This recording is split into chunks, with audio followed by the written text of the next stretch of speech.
بسم اللہ الرحمن الرحیم ایاک نعبد و ایاک نستعین.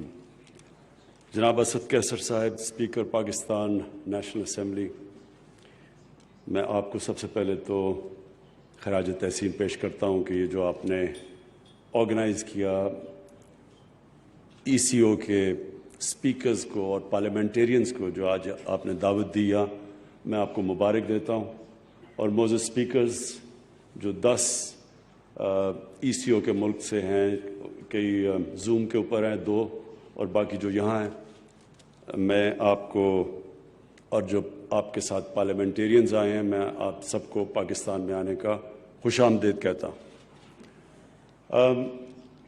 پہلے تو مجھے بڑی خوشی ہوئی اسپیکر صاحب کہ آپ نے یہ جو اسلام آباد کا چارٹر سب نے سائن کیا اور جو منظور کیا، اس کے اوپر بھی میں سب کو خراج تحسین پیش کرتا ہوں، کیونکہ اس میں آپ نے کئی بڑی اہم باتیں کی. سب سے پہلے تو جو آپ نے کمیٹیز بنائیں جو انکریز کریں گی، ہماری امپروو کریں گی کنیکٹیوٹی ان 10 ممالک کے اندر، اس کے لیے میں آپ سب کو اپنی خوشی کا اظہار اس لیے کرنا چاہتا ہوں کہ دنیا میں ملک ترقی نہیں کرتے، ریجنز ترقی کرتی ہیں. اور یہ کتنی بڑی ریجن ہے. اور میں بھی غالباً ابھی میں نے سنا تھا، ابھی ہماری جو پیچھے بات ہو رہی تھی کہ میرے خیال میں ترکی کے اسپیکر نے یہ کہا کہ ہماری جو کمبائنڈ آبادی ہے وہ 45 کروڑ ہے. 45 کروڑ ایک بہت بڑی ایک ہیومینٹی کا نام ہے، جس میں بہت پوٹینشل ہے کہ اگر ہم اتنے نمبرز کو ہم صحیح معنی میں کنیکٹ کر لیں اور اپنی تجارت بڑھا لیں اور اپنے مسئلے حل کر لیں تو یہ ایک پورا پاور ہاؤس بن جاتا ہے. اور اس میں مختلف ممالک کی مختلف ایڈوانٹیجز ہیں. کسی چیز کی کسی میں کمپیریٹیو ایڈوانٹیج ہے، کئیوں کے پاس کسی قسم کے وسائل ہیں، کسی کے پاس ینگ پاپولیشن ہے. تو جب یہ کمبائن ہو اور 45 کروڑ لوگوں کی اگر ہم اس پوٹینشل کو ٹیپ کر لیں تو یہ سب کو فائدہ ہے. مجھے یاد ہے ہمارے سامنے، میں جب برطانیہ میں یونیورسٹی میں تھا تو یورپین یونین ہمارے سامنے بنی تھی. تو یورپین یونین کے جو بھی ممبرز جوائن کیے، دیکھتے دیکھتے سب کی سٹینڈرڈ آف لیونگ اوپر چلی گئی. کیونکہ جب بھی آپ اکنامک کوآپریشن بڑھاتے ہیں، جب بھی آپ ریلیکس کرتے ہیں، کسٹمز کے اندر ایک دوسرے کی چیزوں کے اوپر رکاوٹیں کم کرتے ہیں، ڈیوٹیز کم ختم کرتے ہیں، تو وہ سارے علاقے کو تجارت سے فائدہ ہوتا ہے. تو ہمارے پاس تو ایک یہ سارے خطے کے اندر ایک بہت زبردست اپرچونٹی ہے کہ اپنی کنیکٹیوٹی بڑھا کے اپنے ساتھ زیادہ کوآپریٹ کر کے، اور آپ نے جو کمیٹیز بنائی ہیں اس سے مجھے لگتا ہے، کیونکہ 2013 کے بعد بہت بڑا گیپ ہے کہ آپ کے جو یہ اسپیکرز کی میٹنگ ہوئی، تو اس سے زیادہ جب کمیٹیز فنکشن کریں گی، آپس میں کمیونیکیشن بڑھے گا، تو انشاءاللہ اس سے ہمارے ملک بھی قریب آ جائیں گے. اور جس طرح اور پارلیمنٹ ایک ایسی جگہ ہے جدھر بڑے مسئلوں کے فیصلے ہوتے ہیں، ڈیبیٹ ہوتی ہیں، تو ادھر یہ چیزیں بھی ڈیبیٹ ہوں گی جب آپ کی کمیٹیز فنکشن کریں گی کہ کس چیزوں میں پرابلمز آ رہے ہیں، اور انشاءاللہ پارلیمنٹ ڈیبیٹ کر کے وہ ایشوز دور کریں گی. مجھے یہ بھی خوشی ہوئی کہ آپ نے ایک تو ٹریڈ اور کنیکٹیوٹی کی بات کی، لیکن ساتھ ساتھ جو پولیٹیکل ایشوز ہیں اس کے اوپر آپ نے بڑا واضح سٹینڈ لیا. اور 2 ہم سب کے لیے ایموشنل اٹیچمنٹ ہے 2 ایشوز کی، اور وہ دونوں ایشوز ناانصافی کی وجہ سے لوگوں کے اوپر ظلم ہو رہے ہیں، کیونکہ ان کو انصاف نہیں مل رہا، ان کو جو ان کا رائٹ ہے وہ نہیں مل رہا. جو انٹرنیشنل لاء نے، جو یونائٹڈ نیشنز کی سیکیورٹی کاؤنسل کی ریزولوشنز ان کے فیور میں ہیں، ان کے اوپر امپلیمنٹیشن نہیں ہو رہی، عمل نہیں ہو رہا. تو اس کی وجہ سے بڑی تکلیف میں ہیں لوگ، ایک فلسطین میں اور دوسرا کشمیر میں. اور اس لیے آپ نے جو بڑی واضح طور پہ اس کے اوپر ریزولوشن پاس کی، یہ جب ایک آواز اٹھتی ہے انصاف کے لیے تو وہ جتنی مرضی تھوڑی ہو شروع میں، وہ آخر میں اللہ الحق ہے، سچ ہے، وہ پھر پھیل جاتی ہے ساری جگہ.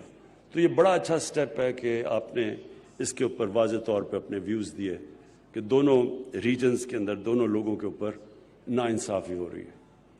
میری آج میٹنگ ہوئی تاجکستان کے پریزیڈنٹ امام علی سے، تو تب میں نے ریئلائز کیا کہ اور بھی پرابلمز ہیں جو ہمارے سارے خطے کو فیس کرتے ہیں. ایک ہے کلائمیٹ چینج، گلوبل وارمنگ. یہ جن علاقوں کے اندر گلیشیئرز کا پانی جاتا ہے دریاؤں کے ذریعے، ان سب کو ایک خطرہ ہے کہ اگر اسی طرح ٹیمپریچر اوپر جاتا گیا تو ان کے جو آگے پانی کا مسئلے ہیں وہ بڑھتے جائیں گے. تو مجھے پتہ ہے یہ کہ ہمارا مسئلہ تاجکستان کا، کرگستان کا، ازبکستان کا، یہ آگے جا کے ان سب کو، قزاقستان، ان ساروں کو پرابلمز آئیں گے اگر ابھی سے ہم نے اسٹرکٹ میجرز نہ لیے، کوشش نہ کی کہ دنیا میں جو پوری موومنٹ چلی ہوئی ہے کلائمیٹ چینج کو روکنے کے لیے، اس موومنٹ کا حصہ بن کے ہمیں ابھی سے کوشش کرنی چاہیے کہ اس کے میٹیگیٹ کریں، کم کریں اس کے ایفیکٹس. پاکستان نے تو اس میں بہت بڑا ایک انیشیٹو لیا ہوا ہے. پہلے ہم نے 2013 سے لے کے 2018 1 ارب ہم نے درخت اگائے پختونخوا میں، جدھر ہمارے صوبے میں حکومت تھی. اب ہم نے اس سے بھی زیادہ ایمبیشس ٹارگٹ رکھا ہوا ہے 10 ارب درخت سارے پاکستان میں لگانے کا اگلے 5 سالوں کے اندر. اس 10 ارب کا 1 ارب درخت ہم نے ابھی کمپلیٹ کیا پچھلے دنوں میں. اور یہ ہم اپنی پوری کوشش کر رہے ہیں کہ وہ جو کلائمیٹ چینج کو میٹیگیٹ کرنے کے لیے اس کے ایفیکٹس کو کہ ہم اپنی پوری کوشش کریں. اسی طرح جتنے بھی ہمارے 10 ممالک ہیں ECO کے، ہم سب کو اس کے اندر بڑی زور سے بھرپور طریقے سے شرکت کرنی چاہیے، کیونکہ اس میں آدھے ملک بہت بری طرح متاثر ہوں گے اگر اسی طرح ٹیمپریچرز بڑھتے گئے.